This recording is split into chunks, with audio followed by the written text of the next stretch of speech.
पाकिस्तान भारत के खिलाफ आतंक फैलाने की मुहिम में लगा रहता है, लेकिन भारत एक जिम्मेदार पड़ोसी होने के नाते मुसीबत में आए पाकिस्तानी नागरिकों के लिए भी संकट मोचक बनकर आता है। समुद्री लुटेरों ने उन्हानियों समेत 36 लोगों को बंधक बना लिया था। ऐसे में भारतीय नौसेना के जाबाजों ने अपनी जान की बाजी लगाकर 2 अलग अलग ऑपरेशन किए और इन सभी को छुड़ा लिया। बोलना पड़ेगा, जब तक हिंद महासागर में, इंडियन ओशन में इंडियन नेवी है, सब लोग सुरक्षित हैं। रिसेंटली एक बहुत ही इंपॉर्टेंट ऑपरेशन कंडक्ट किया है भारतीय नौसेना ने और 23 पाकिस्तानियों की जान बचाई है सोमालिया के समुद्री लुटेरों से। सोमालियन पायरेट्स ने इन 23 पाकिस्तानियों को ईरानियन शिप के साथ कब्जे में ले रखा था और पॉसिबिलिटी थी कि ये 23 पाकिस्तानी मारे भी जाते, मगर इंडियन नेवी ने टाइम पे आके, यहाँ पे आप देख पाओगे ट्वीट है by the spokesman of the Indian navy ने टाइम से इस फिशिंग व्हीकल अल कंबार को बचा लिया समुद्री लुटेरों से। या वैसे ही पूरे वर्ल्ड पे इस वक्त राज कर रहा है, वो कोई भी आप चीज उठा के देख लें। और जैसे आपने बात की, सोमाली पायरेट्स जो थे वो सबके लिए सरदर्द बने हुए थे, लेकिन जैसे ही इंडियन मार्कोस ने जाके अपने ऑपरेशन स्टार्ट किए, देखिए आज से कुछ अर्सा पहले उन्होंने एक शिप से बचाया था, सोमाली पायरेट से बचाया था, जिसमें कोई 20 पाकिस्तानी भी थे, जिसपे हमने उनका शुक्रिया भी अदा किया। पहले तो ये जो खबर थी इसको मेन स्ट्रीम मीडिया पे चलाना चाहिए था। मेरा नहीं ख्याल कि किसी मेन स्ट्रीम मीडिया पे चलाया गया इसको, ताकि लोगों की जो आम आवाम है उसके अंदर अवेयरनेस पैदा होती और ये जो एक दुश्मनी की खलिशें चल रही हैं वो थोड़ी कम होती। हमारे दिमागों में पहले से जो नेगेटिविटी डाली गई है कि इंडिया जो ना हमारा दुश्मन मुल्क है और ये और वो है, ऐसा नहीं करना चाहिए। जो चीज़ पॉजिटिव होनी चाहिए उसको हम शेयर भी करें और उसको हम अप्रिशिएट भी करना चाहिए। तो जय श्री राम। समुद्री लुटेरों पर काल बनी भारतीय नौसेना।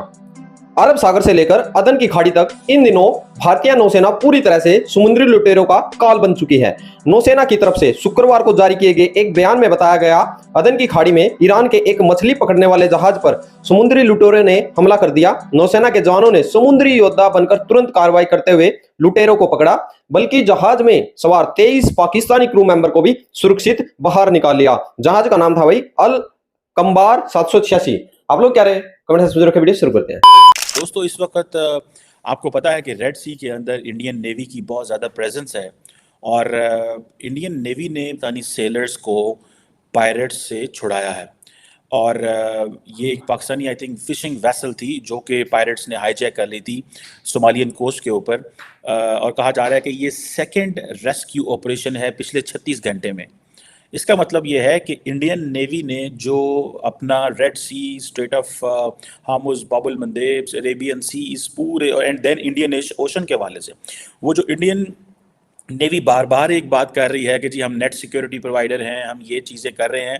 So that's very important. Social media पर इंडियन नेवी की एक वीडियो बड़ी तेजी के साथ वायरल हो रही है। उस वीडियो में देखा जा रहा है कि सोमालिया के जो डाकू हैं वो इंडियन नेवी के सामने जो है घुटने टेक कर बैठे हुए हैं। और इंटरेस्टिंग बात यह है कि सोमालिया के डाकुओं से इंडियन नेवी ने एक शिप को रेस्क्यू किया है जो 3 महीने से सोमालिया के डाकुओं के कब्जे में था। और मजे की बात यह है कि जितने लोग उन्होंने रेस्क्यू किए हैं, जितने ममालिक के वो लोग थे, ममालिक के मिनिस्टर इंडिया का तहे दिल से शुक्रिया अदा कर रहे हैं। क्या कहना चाहेंगे? इंडियन नेवी जो है वो इंडियन ओशन पर इस वक्त राज कर रही है। कोई भी मसला आता है इंडियन ओशन में तो सबसे पहले मदद को पहुंचती है।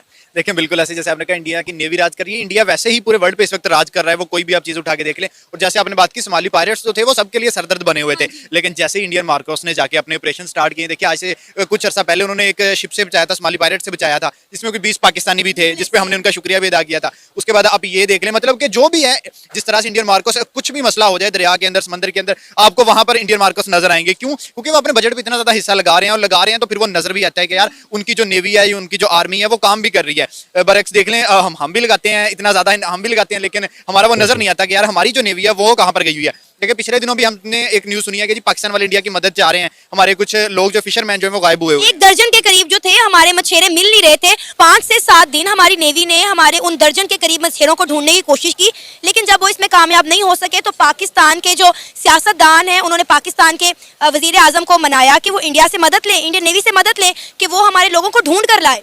यार देखिए, बिल्कुल ऐसा ही है। जो इंडियन इस वक्त चल रहे हैं ना, इंडियंस रिलीजन से कहीं ऊपर निकल गए हैं। वो ह्यूमैनिटी का सोच रहे हैं। उन्हें पता है कि यार अगर किसी की मदद हो जाएगी तो उससे हमारा कुछ बुरा नहीं होने वाला। देखें, और hats off to Indian navy और मार्कोस को जिस तरह से उन्होंने पाकिस्तान की पहले भी मदद की, और आई थिंक जो अगर अब हम मदद मांगेंगे तो अब भी करेंगे। चलिए, आपने जैसे बात की थी अभी पायरेट से बचाया है, तो देखें इंडिया की आप इस वक्त नेवी को देख सकते हैं, वो बहुत जबरदस्त जा रहे हैं। वो उनको कोई भी आप उठा के देख लें, ऑपरेशन जिस ऑपरेशन में भी है वो आपको टॉप ऑफ द लेवल नजर आएंगे। क्या इंडिया का शुक्रिया करेंगे? क्योंकि इससे पहले आपको याद होगा, कुछ ही दिन पहले मैंने वीडियो बनाई थी कि भारतीय नौसेना ने सोमालिया के पायरेट्स को रोका। एक बहुत ही मुश्किल ऑपरेशन था वो, तो 40 घंटे से लंबा वो ऑपरेशन चला और इवेंचुअली हमने बल्गेरिया के नागरिकों को बचा लिया था सोमालिया के पायरेट से। और उस वक्त आपको याद होगा जो यूरोपियाई देश है बल्गेरिया, उनके जो प्रेसिडेंट हैं उन्होंने खुद ट्वीट करी थी और ये कहा था, my sincere gratitude to prime minister Modi for the brave action of Indian navy rescuing the hijacked Bulgarian ship Ruen and its crew including 7 Bulgarian citizens. और उसके रिस्पॉन्स में पीएम मोदी ने भी ये कहा था कि बिल्कुल ये हमारा कर्तव्य है, India is committed to protecting freedom of navigation and terrorism in the Indian ocean region. और फिर आपको याद होगा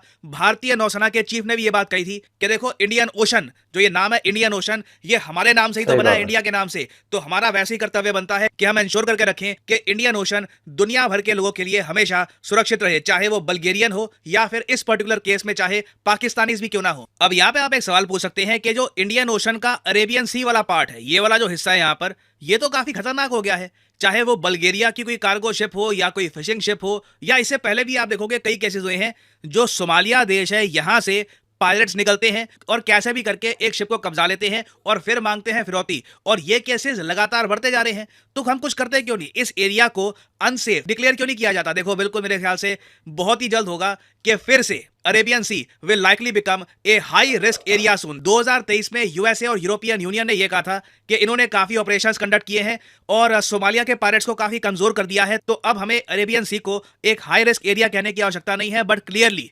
यूएसए यूरोप ने अपना काम पूरा नहीं किया। आज भी सोमालिया में जो बहुत सारे गैंग्स हैं ये पायरेट्स बनकर कई शिप्स को हाईजैक कर रहे हैं और मोस्ट प्रोबेबली इंटरनेशनल कम्युनिटी फिर से इस एरिया को हाई रिस्क डिक्लेयर कर देगी। तो इंडियन नेवी की जो ओवरऑल आप कह लीजिए प्रेजेंस है इस रीजन में, ये बढ़ने ही वाली है। और वैसे पर्सनली आप अगर मुझसे पूछे ना, तो मुझे लगता नहीं है कि जिस तरीके से बल्गेरिया ने ओपनली थैंक किया था भारत को, पाकिस्तान की सरकार करेगी, क्योंकि इससे पहले मुझे याद है फरवरी में भी, जी हाँ एक्चुअली जनवरी के एंड में, फरवरी की शुरुआत में भी एक बहुत ही इंपॉर्टेंट ऑपरेशन किया था भारतीय नौसेना के मार्कोस कमांडोज ने, और पाकिस्तान और ईरान के 19 क्रू मेंबर्स को हमने बचाया था। यहाँ पे आप देख पाओगे ये है वो शिप, ये फोटो दुनिया भर में काफी वायरल हुई थी। और उसके बाद एक वीडियो भी सामने आई थी जहां पर पाकिस्तान के जो सेलर्स हैं ये इंडियन नेवी को थैंक यू कह रहे थे कि थैंक यू, आपने हमारी जान बचाई। तो दोस्तों आप लोगों ने देखा, देखिए भाई भारत की जो सेना है वो जो यानी कि हिंद महासागर है, भारतीय सेना एक ही बात कहती है भाई, जिस चीज का नाम हिंद महासागर हो गया यानी कि ये हिंदुस्तान के अंदर आ गया, यहाँ पर भाई पाकिस्तानी हो, ईरानी हो या फिर इजरायली कोई जहाज आ रहा हो। देखो इन दिनों जो हयूती है और जो सोमालिया है, जो हयूती के तो भाई जो अटैक करते हैं, सोमालिया जो क्षेत्र है वहां पर बुरी तरह से जो जहाजों को अटैक किया जा रहा है और उनको लूटा जा रहा है। अब तक भाई भारत ने अब तक इतनी कार्रवाई करते हुए, ना सिर्फ भारत, देखिए अभी तक भारत का तो एक ही जहाज था जो कि इजराइल से आ रहा था भारत के अंदर, वो उन्होंने रोका था। उसके बाद भारत ने हाल ही में एक हफ्ता भी नहीं हुआ था, अभी एक देश के जो है वहां पर नागरिक बचाए थे उसने, और उस देश के प्रेसिडेंट ने पूरा थैंक यू बोला था, उसका नाम ध्यान नहीं आ रहा मुझे, और 19 पाकिस्तानियों को भी एक महीना पहले बचाया था, और भाई 23 पाकिस्तानी अभी बचाए हैं। और कल ही परसों ही जो अमेरिका के अंदर भाई जो वो पुल था वो उसके साथ टूट गया था, तो वहां पर क्रू मेंबर्स थे इंडियन, उन्होंने बहुत सारे जवानों को यानी कि जो नागरिक थे वहां बचाया था। भाई भारत की बात कर ले तो ना सिर्फ भारत में, भारतीय पूरे विश्व के अंदर आज भारत का नाम नहीं, आप लोगों का नाम रोशन करे हैं। क्योंकि देखिए सब कुछ चलता है भाई पॉलिसियों से, जो गवर्नमेंट पॉलिसीज बनाती हैं वही हर हमारे भारत के अंदर लागू होती हैं। जो विदेशी पॉलिसी होती है, विदेशी नीति, वो बड़ा कारगर साबित होती है। तो आज पूरे विश्व भारत को सलाम ठोकता है। आप लोग क्या रेकमेंडेशन जरूर रखें। जय जवाहर जय श्री राम।